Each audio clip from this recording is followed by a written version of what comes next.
Hello, my name is Jennifer Moore. I work with the Food Protection Branch with North Carolina Department of Health and Human Services as an Environmental Health Regional Specialist. Welcome to this communication presentation.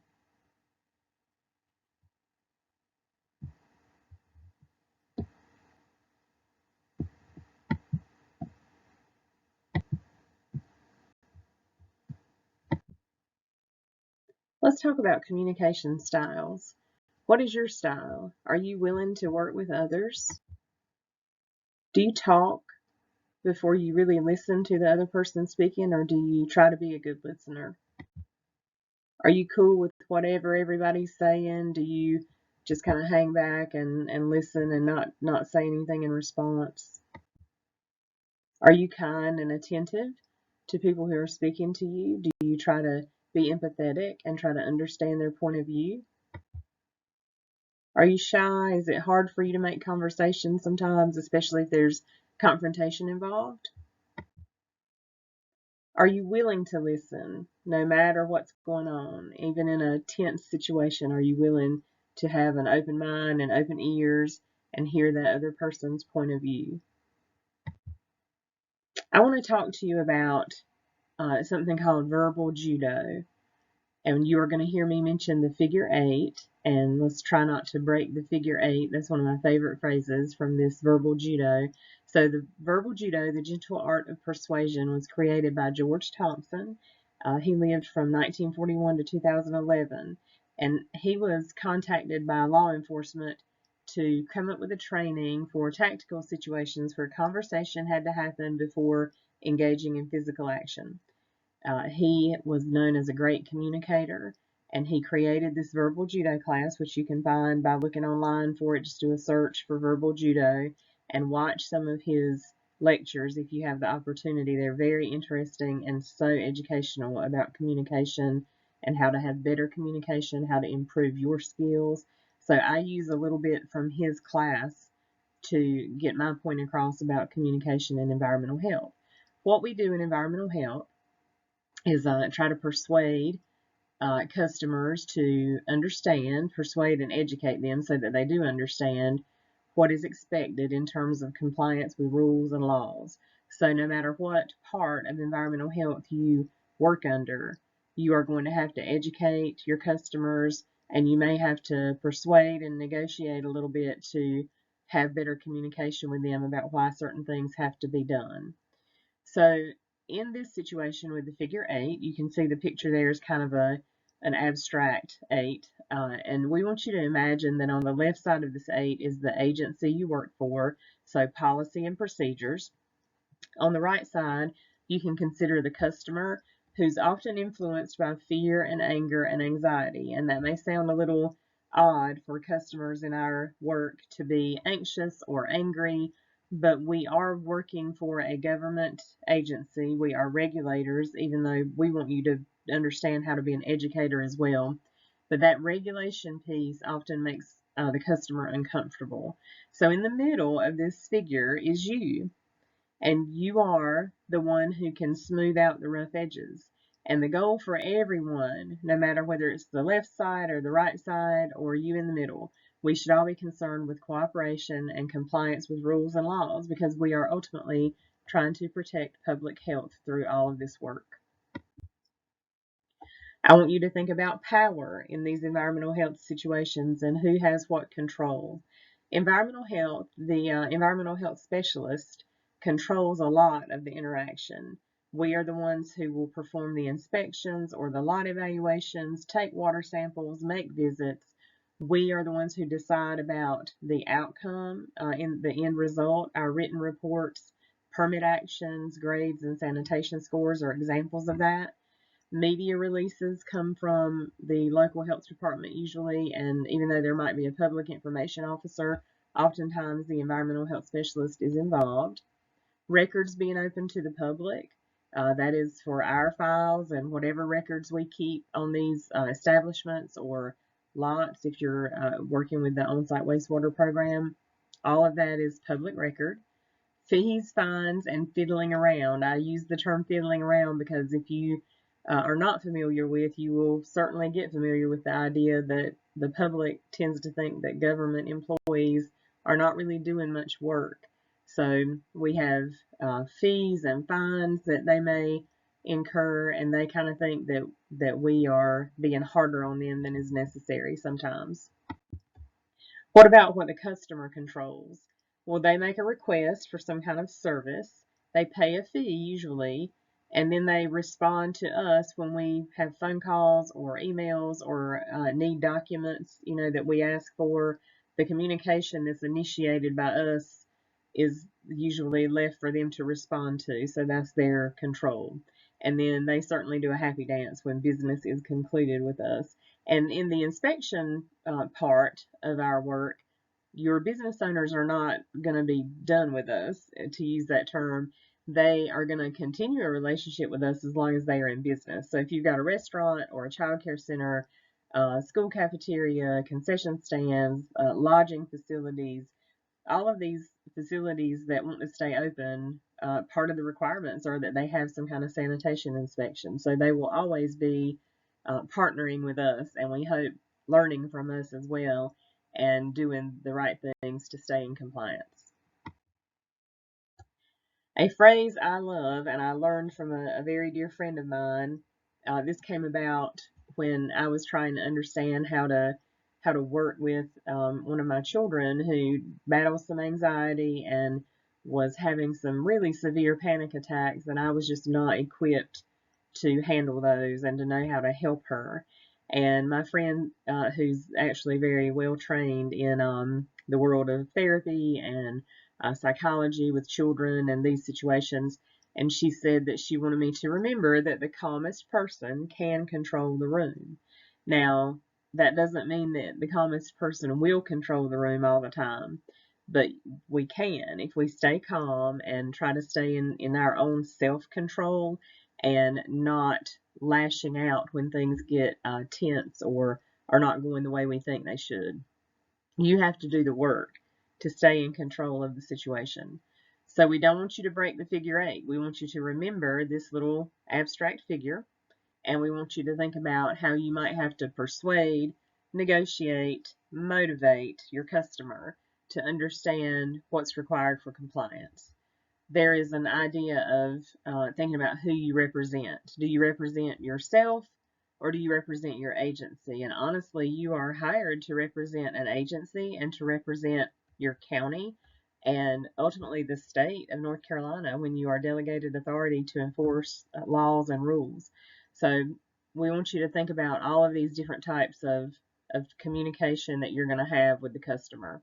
When you have face-to-face communication with them, be aware that so much of what they perceive and take from that communication is not verbal at all. They are watching your body language. Your nonverbal cues are very, very big in these settings. So the percentages are broken down there on the slide. 55% nonverbal communication is what's transmitted in face-to-face situations. 38% is considered to be vocal or your tone, and 7% is actually the words that you say. And if you've worked on any practice inspections, if you've observed any of your coworkers, you might see that, and you might hear that they say certain things, but the operator does not focus on those things that are really important. The operator might take a very small detail and think that that is the largest problem or the biggest thing they need to deal with. And you might be observing and saying, that is not what the inspector said at all. So I'm sure you've already been able to see how this communication can go awry if you're not really clear and a good listener and trying to make sure that you are getting your point across in a tactful and professional way. How the figure eight gets broken. Well, there's always insults. So people do insult the environmental health specialist, and sometimes the environmental health specialist insults the customer. So our tone is our attitude on display for everyone to see, and we want you to remember to have a good attitude. If you sound negative, the customer will think you don't care. You don't care about their business, their land, their investment, or their desire with what they want to do with their business. If you don't give them an incentive for what's called righteous correction, so if you don't make them feel like they should do the right thing, you won't be able to move forward very well. If we show our ego, the center of that figure 8 will get bigger and bigger as your ego gets bigger until you break it. And that body language and tone is part of what can break that figure 8 and mess up all that communication between the agency and the customer. As your ego increases, you can count on your power decreasing, because a customer is only going to see you getting bigger and bigger and seeming so important. And if they are already at odds with your decision, unhappy with something you've said, they are not going to be able to get past the feeling that you are just trying to pull a power trip on them. So we want you to be mindful of that all the time, how you are perceived by that customer, and are you being professional and tactful and sticking to the rules and the laws and what's required, and are you open to their input? Are you listening to why they want to do things a certain way?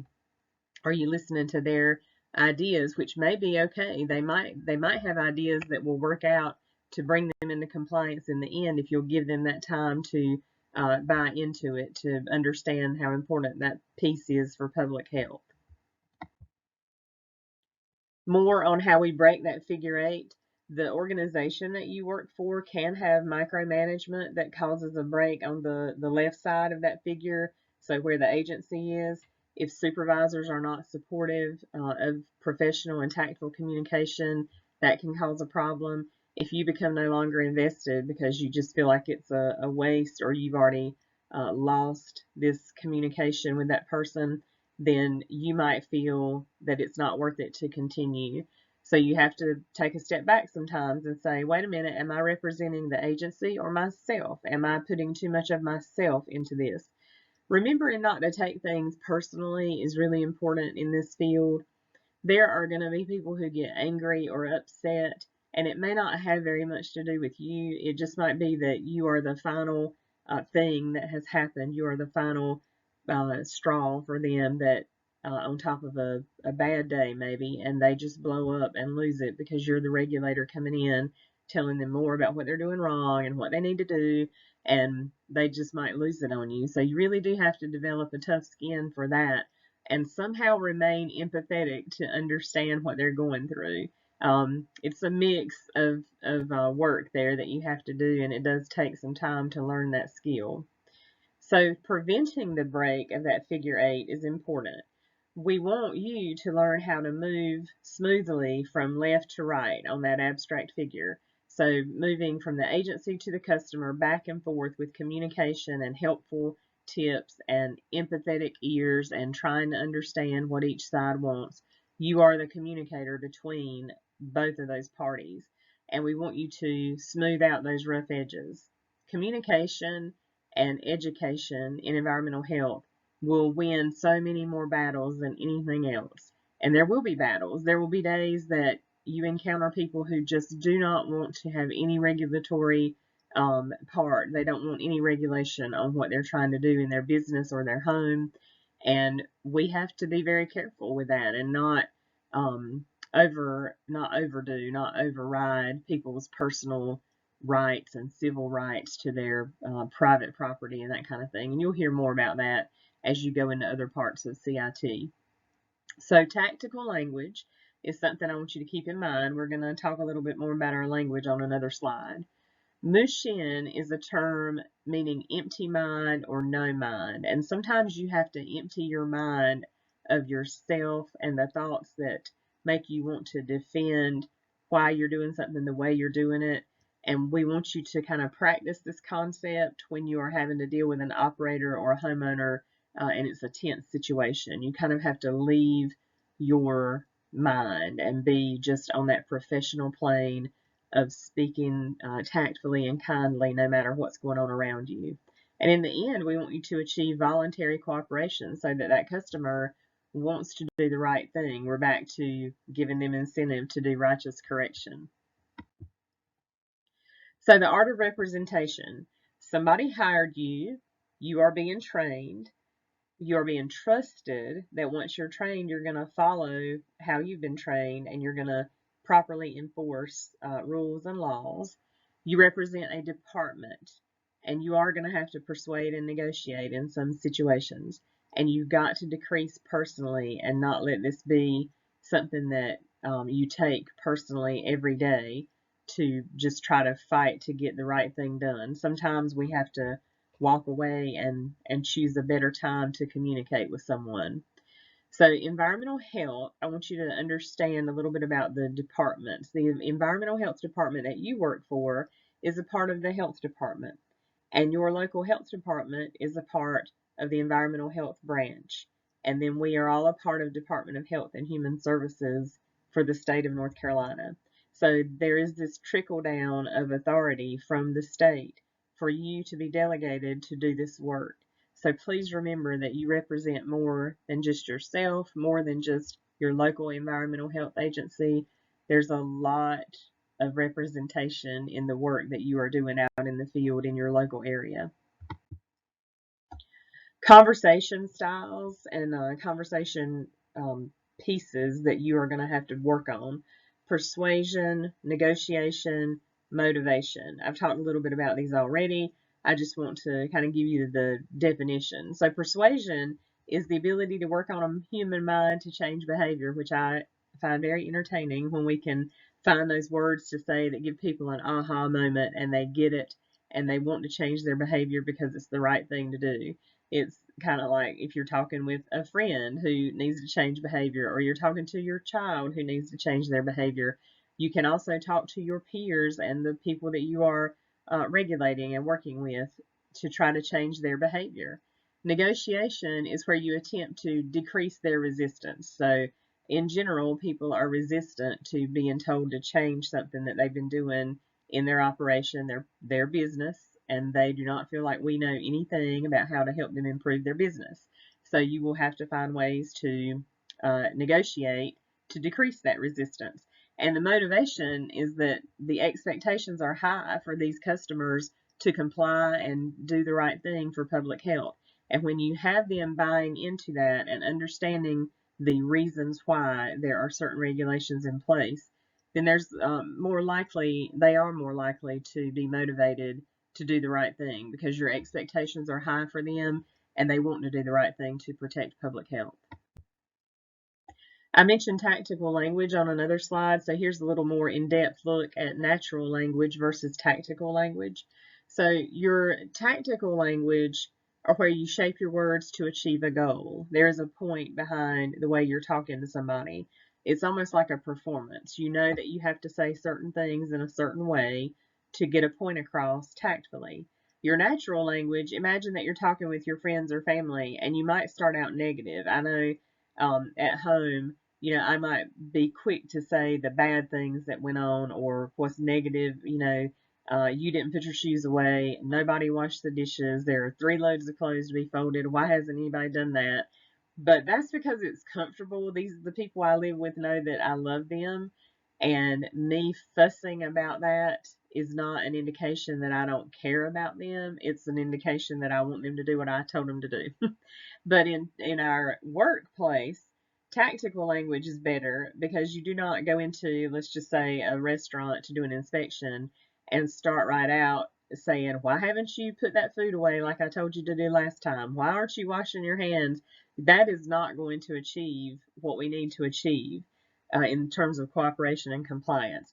So you want to shape your words to achieve that goal and use language that is more likely to get cooperation.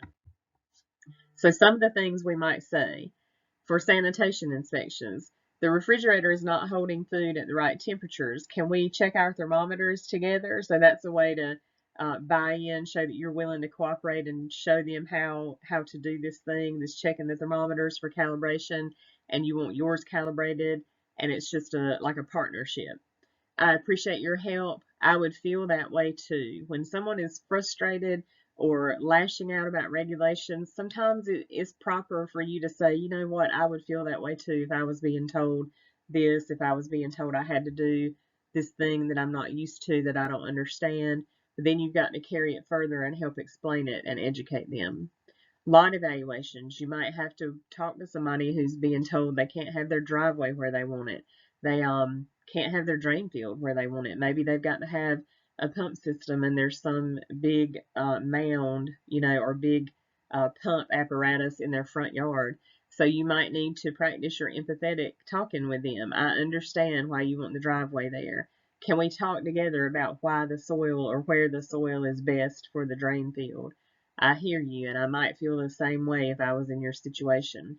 These little statements can go a long ways in just showing kindness and getting that operator or that homeowner to think or to feel like you care about their situation. We use a lot of acronyms in environmental health and in the state in general. This one, though, I really love, and I use it in a lot of presentations, and obviously it's LEAPS. I want you to think about this when you are having conversation in a regulatory situation. You need to be able to listen, to empathize, to ask, and to paraphrase, and to summarize.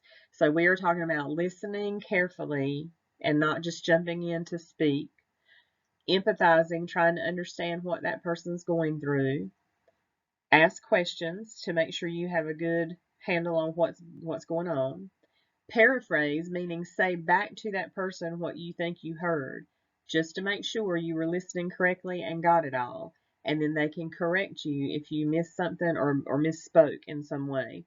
Summarizing is just where you finish the conversation and you might have to finish the actual visit, the report writing and going over that, or the permit issuing if it's a lot evaluation, that kind of thing.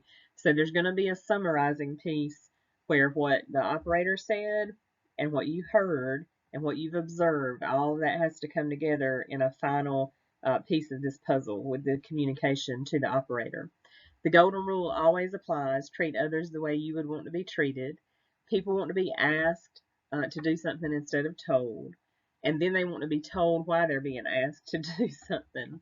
And you can count on most people wanting a second chance. People that make mistakes generally want that second chance to do the right thing, especially if it's concerning their business, their home, their lot evaluation for a septic system, or even working in a facility like a nursing home or a school where it may not be their personal business, but maybe they take pride in what they do.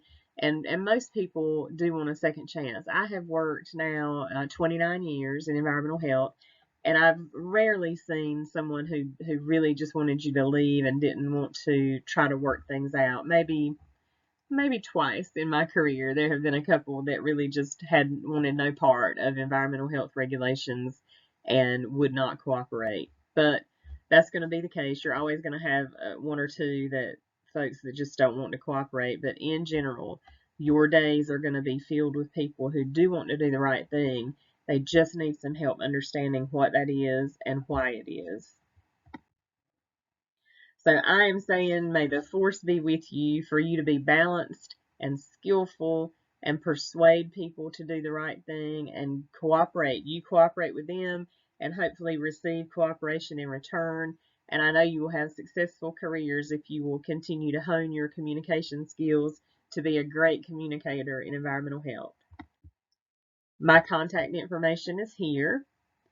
So please feel free to contact me if you have any questions or just need somebody to vent to, need somebody to listen to you to help with a situation where you need some better communication. Just let me know. I'll be glad to help. Have a great day.